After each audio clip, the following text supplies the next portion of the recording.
Ing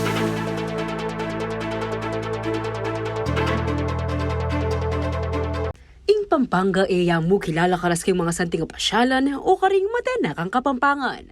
Mismong ing publiko dininane pa iting titulo antimong culinary capital na ning Pilipinas. Manibat king betuteng tugak, kamaro, sisig at aliwapang dishes na daywandat paniglon.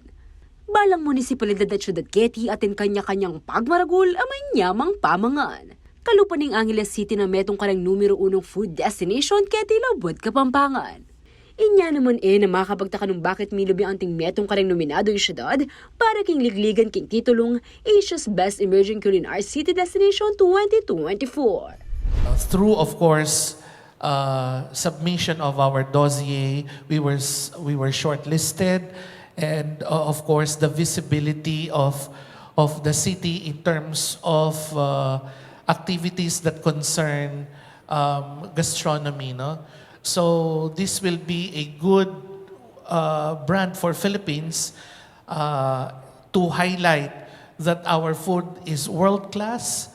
Our processes really need to take the center stage in the global map. Ing Angeles City ang magrepresenta king bansa para karing Filipino food king Global Platter, kapamilatan na ng pamanimuna na ng World Culinary Awards. Ing World Culinary Awards ing sister event na ng World Travel Awards ang migumpisa inyang 1994. Kilala yung itiking kayo sa na Oscars of the Travel Industry, ang mamyegalan at pagselebron ing galingan king travel and tourism.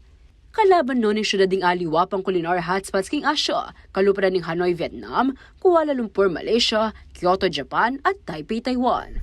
We are inviting our fellow colleagues, Filipinos, especially those who are working in the tourism industry, to please help us generate more votes so that we can have this achieved. Kabalen, ipakit tamoy kaya katamong lugod at suporta para king syudad Angeles at mabilog ang bangsa. Malyaring bisita king worldculinaryawards.com/register, mag-sign up at bumoto. Tukyan lamo rin tutuking steps, kaya rin mag-sign up, munta king nominees 2024.